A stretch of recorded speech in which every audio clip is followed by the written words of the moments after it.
Assalamualaikum warahmatullahi wabarakatuh. Salam sejahtera bagi kita semua. Om Swastiastu, Namo Buddhaya, salam kebajikan. Perkenalkan, nama saya Dr. Alfa Santoso Budi Wijaya Putra, SEMM. Saya merupakan dosen program studi S1 Manajemen Universitas Pignatelli Triputra, Surakarta.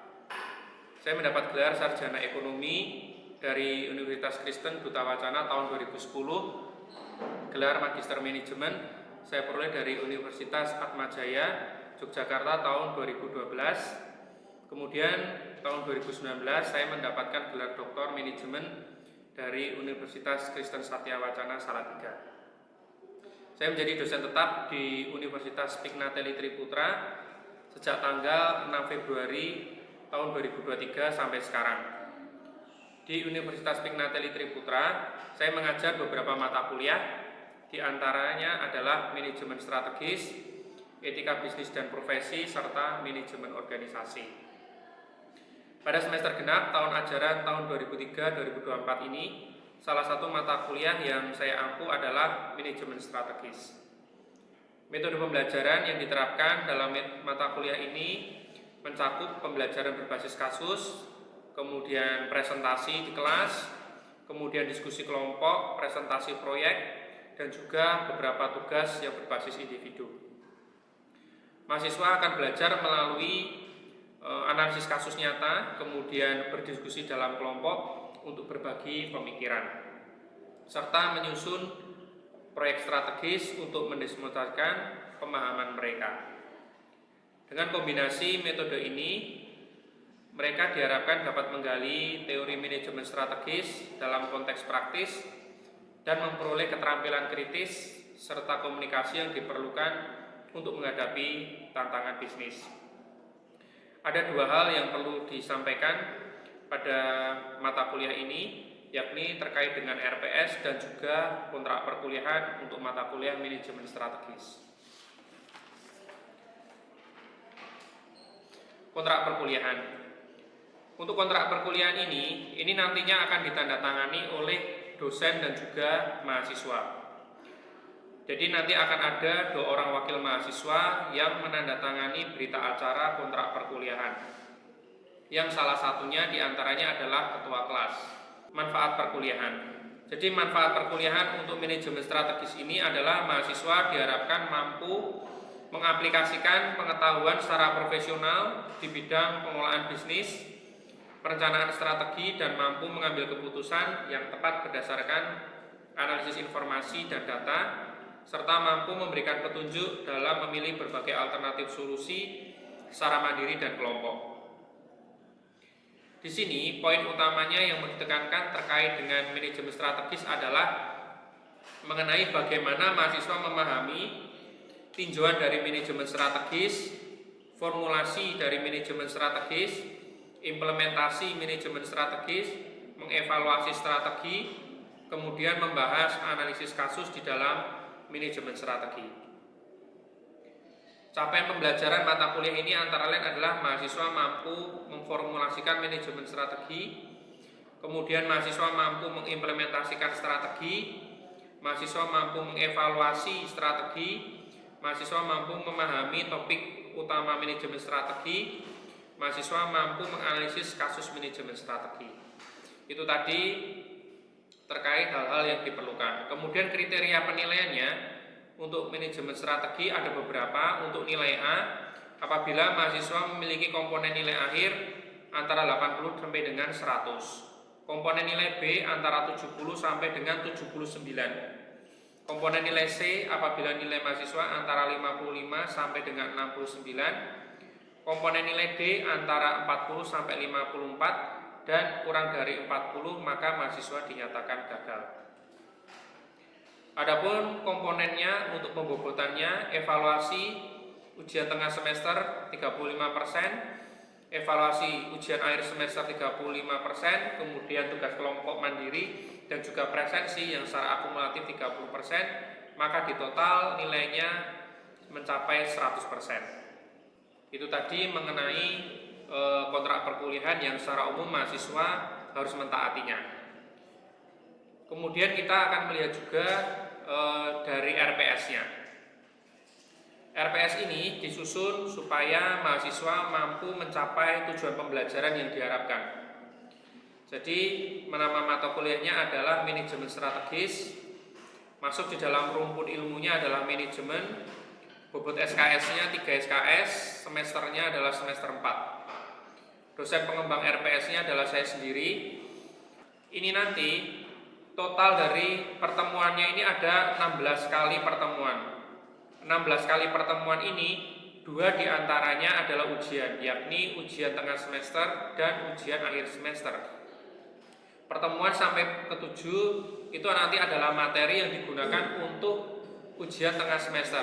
Pertemuan yang ke-8 sampai dengan yang ke-15 itu nanti adalah digunakan untuk ujian akhir semester. Di sini pada pertemuan pertama ini diharapkan mahasiswa mampu menghubungkan antara manajemen strategi dan keunggulan bersaing bagi perusahaan. Yang kedua, pertemuan kedua nanti mampu menyusun visi dan misi serta tujuan dari perusahaan. Kemudian yang ketiga dan keempat, nanti mahasiswa akan belajar mengenai lingkungan eksternal dan internal yang berhubungan dengan perusahaan. Kemudian pertemuan 5 dan 6, mahasiswa diharapkan mampu menganalisis faktor eksternal dan internal serta strategi yang digunakan. Pertemuan ke-7, mahasiswa mampu mengenali proses perumusan strategi dan formulasi strategi dalam jangka panjang. Pertemuan ke-8 adalah UTS. Pertemuan 9 dan 10, mahasiswa mampu mengevaluasi alternatif strategi serta memilih strategi untuk alternatif tindakan yang terbaik. Pertemuan 11, mahasiswa mampu menganalisis dan menciptakan strategi yang terkait dengan isu manajemen strategi, operasi, pemasaran, keuangan, penelitian pengembangan, sistem informasi manajemen. Pertemuan ke-12, mahasiswa dapat mengevaluasi dan mengendalikan, dalam hal ini adalah terkait dengan kinerja komprehensif finansial dan non-finansial yang terkait dengan studi kasus. Pertemuan 13, mahasiswa diharapkan mampu menerapkan praktik etika bisnis. Kemudian pertemuan ke-14 dan 15 terkait dengan analisis SWOT yang digunakan adalah strategi TOS metrik. Metode pembelajaran seperti yang sudah diterangkan lebih dahulu. Kemudian di pertemuan ke-16 akan ada ujian akhir semester.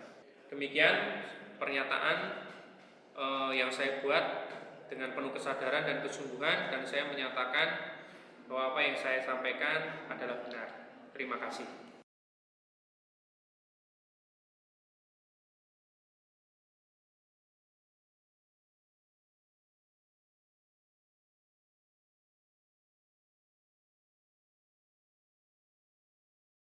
Untuk melakukan presensi, input nilai, dan lain sebagainya,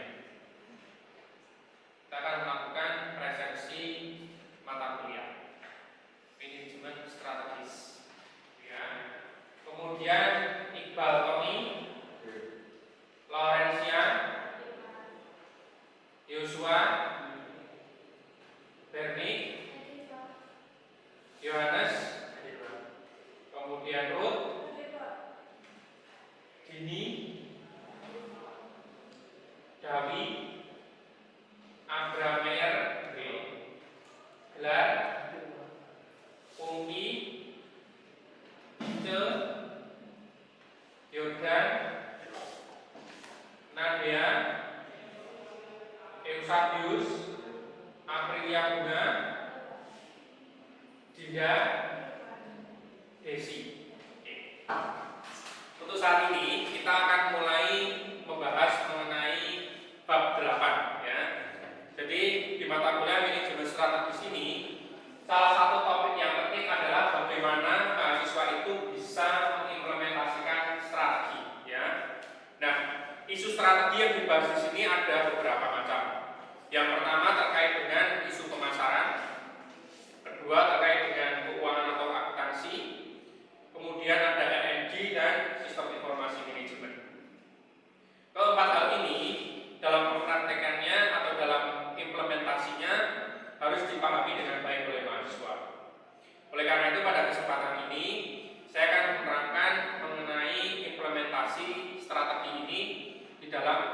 kualitas bisnis ya. Nanti jika teman-teman ada pertanyaan boleh disampaikan untuk saya berikan penjelasan.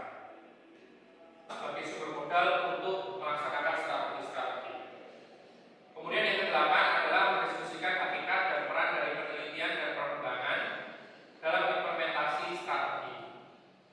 Yang kesembilan, menjelaskan tentang cara sistem informasi manajemen dapat menentukan keberhasilan usaha-usaha menerapkan strategi. Kemudian yang ke-10, mahasiswa diharapkan mampu menjelaskan analisis bisnis dan penggalian data. Jadi ini adalah tujuan dari bab ini, diharapkan mahasiswa mampu memahami semua ini.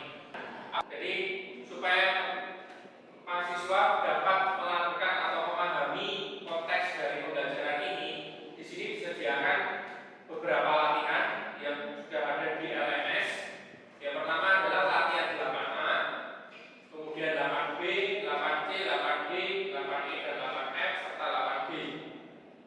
Ini adalah jenis-jenis latihan yang digunakan untuk membantu proses pembelajaran dan membuat mahasiswa itu semakin bisa mengerti kedalaman dari bab ini.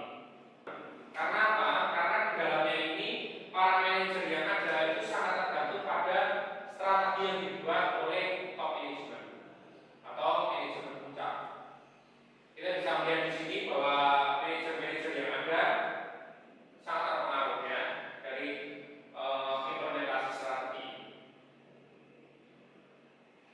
Nah, di sini akan dilihat mengenai permasalahan, khususnya adalah 4 bidang yang tadi dibahas, yaitu mengenai pemasaran, kemudian keuangan, kemudian R&D, dan juga sistem informasi.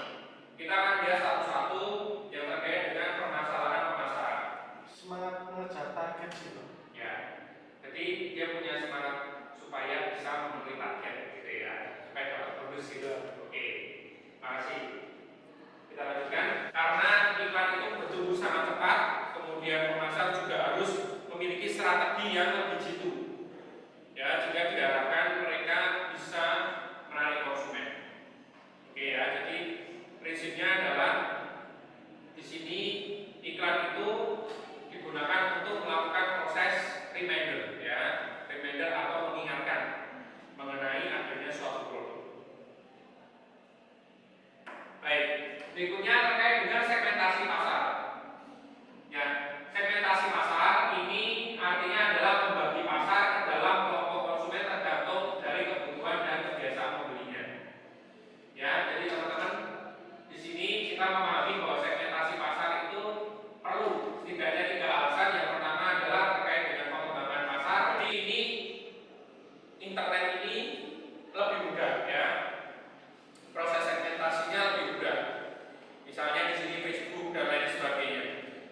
Selamat siang.